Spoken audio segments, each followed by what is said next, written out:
Hi guys, I'm Elizabeth Meyer-Kransky. I'm the co-founder of Farewelling. I'm also a thanatologist, a death doula, and someone who is grieving. And so today we're here to answer a bunch of questions that have been sent in to us about grief. So the first question, I hate to say it, but grief actually doesn't have an end point. Most likely it will get better over time.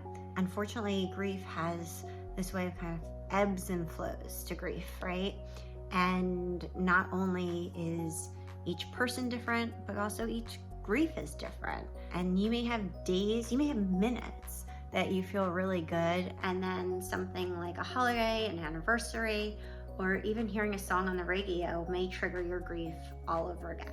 Whatever it is, it can send you back a few steps, and you're gonna have to reassess and work through your grief again. Try to work through it, and do remember that time really does heal, and ideally one day you'll be able to think about that person you loved and smile.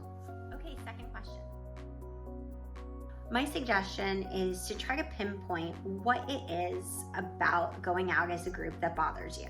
And I say this because once you find the problem, you can likely find a solution. If the issue is that everyone else is paired up and you're jealous of your friends who have their partner, why don't you try suggesting an outing just with your same-sex friends? Something you guys could do together that would maybe make you feel a little bit more comfortable initially. If the issue is the bill and you feel like either it's not getting split evenly, or maybe your friends are super generous and are constantly treating and it's making you feel uncomfortable. Maybe once or twice you want to take all of your friends out to make up for the payment. We've also heard people struggle because they feel like their friends are walking on thin ice around them and conversations have changed. They're not as jovial.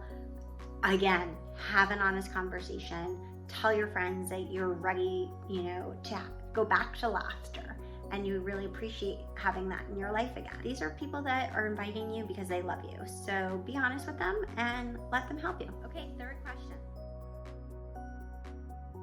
It's so hard to start this endeavor. I had to clean out my dad's closet and I pushed it off for a long time. My suggestion though is to try to find friends and family who would cherish some of his items. It feels better to move them out knowing that they're going to be loved by someone else, and that maybe even your friends or family will think about your loved one, your mom, when they're wearing those possessions. If you don't have friends or family to take the items, consider giving them to charity. Even though the recipient will not have known your loved one, they certainly will appreciate the items.